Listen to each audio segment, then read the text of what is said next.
What is context?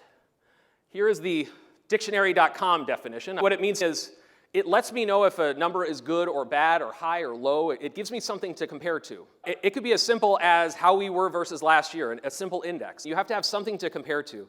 Obviously, in bigger conversations, you're going to want to talk about a lot of other data, but just having that context to really understand the data and why it's important. A lot of times I see commercials, I see advertising where they'll call out a claim, and once you read the fine print, you realize that's not actually that impactful, but because you didn't have the right context, you really weren't able to fully understand the meaning of the number. This is a dilemma for retailers in general. You think of hundreds of categories that a retailer manage. They have to figure out what to do. They have a finite amount of resources.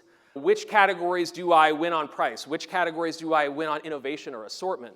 Those are really difficult questions that just coming in and talking about an individual category, it doesn't really help the retailer understand how all of these puzzle pieces fit. They have a finite amount of displays. They have a finite amount of features. Which categories do they put there? I've done plenty of promotional analysis looking at my category and communicating it to a buyer, but as you start talking to retailers, especially as you start going up the chain of the command, it changes the conversation because they want to understand how it compares to maybe the aisle or the department, not just a category. That's the difficult part, is how do they prioritize what they're going to do? Retailers have to place bets. They have to try to win in certain ways. Where are we going to pull forward and where are we going to pull back? That's something that's very difficult to manage.